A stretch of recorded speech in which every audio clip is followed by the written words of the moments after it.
Eis o que o Catecismo da Igreja Católica diz sobre adoração. A adoração é o primeiro ato da virtude da religião. Adorar a Deus é reconhecê-lo como tal, Criador e Salvador, Senhor e dono de tudo quanto existe, amor infinito e misericordioso. Ao Senhor teu Deus adorarás, só a Ele prestarás culto, isto é, culto de adoração. Adorar a Deus é reconhecer, com respeito e submissão absoluta, o nada da criatura, que só por Deus existe. Adorar a Deus é fazer o que Maria fez no Magnificat, louvá-lo, exaltá-lo e humilhar-se, confessando com gratidão que ele fez grandes coisas e que o seu nome é santo. A adoração do Deus único liberta o homem de se fechar sobre si próprio, da escravidão do pecado e da idolatria do mundo. Perceba que nenhum católico adora santos, ou Maria, pois nós católicos somente reconhecemos nossa total submissão a Deus, seguindo exatamente o exemplo de nossos amigos na fé, os santos. Agora sabemos o que realmente é adoração, vamos entender de uma vez por todas o papel e a importância dos santos no cristianismo.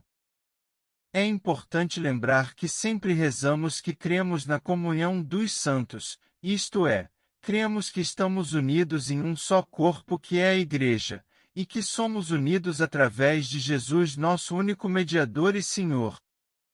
E que essa união em Cristo de todos os irmãos valentes na fé não se perde com a morte. Para aprofundar nesse conhecimento levantaremos 4 pontos. Ponto 1. A Igreja é o corpo de Cristo. Ponto 2. Cristo só possui um corpo, que é o mesmo na terra e no céu. Ponto 3. Os cristãos não são separados uns dos outros pela morte. Ponto 4. Os cristãos devem amar e servir uns aos outros. Explicação do ponto 1. A Igreja é o corpo de Cristo. Paulo descreve a unidade dos cristãos com Cristo e uns com os outros de um modo particularmente vívido, um corpo. Pois, como em um só corpo temos muitos membros e cada um dos nossos membros tem diferente função, assim nós, embora sejamos muitos, formamos um só corpo em Cristo, e cada um de nós é membro um do outro. Romanos capítulo 12, versículo de 4 a 5. E o Senhor Jesus disse, que eles sejam um, como nós somos um, eu neles e tu em mim, para que sejam perfeitos na unidade. Evangelho de São João capítulo 17, versículos 22 e 23.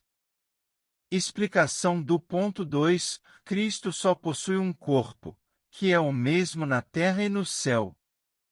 Jesus possui somente um corpo, não sendo dois, um na terra e outro no céu. Se é um só corpo, logo nesse corpo participam os cristãos na terra e que estão no céu. Colossenses capítulo 3, versículo 15 diz, triunfe em vossos corações a paz de Cristo, para a qual fostes chamados a fim de formar um único corpo. Conferir também Efésios capítulo 4, versículo 4. Explicação do ponto 3. Os cristãos não são separados uns dos outros pela morte. A morte não nos separa do amor de Cristo conforme Romanos capítulo 8, versículos de 35 até 39. Quem nos separará do amor de Cristo? A tribulação? A angústia? A perseguição? A fome? A nudez? O perigo? A espada? Realmente, está escrito, por amor de ti somos entregues à morte o dia inteiro, somos tratados como gado destinado ao matadouro. Mas, em todas essas coisas, somos mais que vencedores pela virtude daquele que nos amou. Pois estou persuadido de que nem a morte, nem a vida, nem os anjos, nem os principados, nem o presente, nem o futuro, nem as potestades, nem as alturas, nem os abismos, nem outra qualquer criatura nos poderá apartar do amor que Deus nos testemunha em Cristo Jesus, nosso Senhor.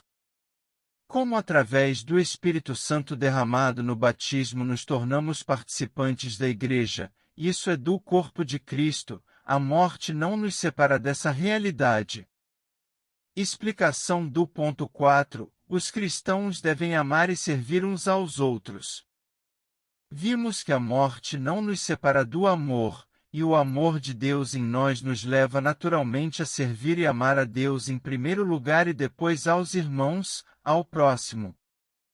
Pois o próprio Senhor resumiu a lei em duas leis, amar a Deus sobre tudo e ao próximo, logo esse segundo é consequência direta do primeiro, pois se amamos a Deus devemos amar os irmãos.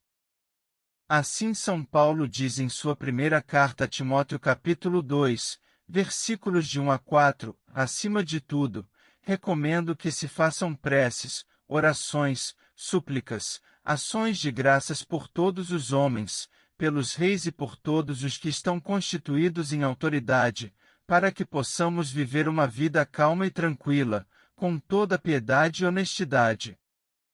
Isto é bom e agradável diante de Deus, nosso Salvador, o qual deseja que todos os homens se salvem e cheguem ao conhecimento da verdade.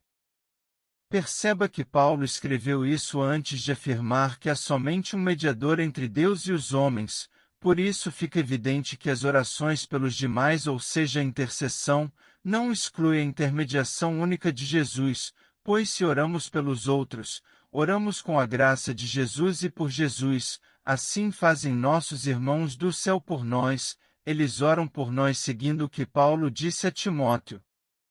Lendo a Bíblia fica evidente a intercessão dos irmãos, e também a veneração, visto que venerar não é adorar mas sim respeitar e honrar.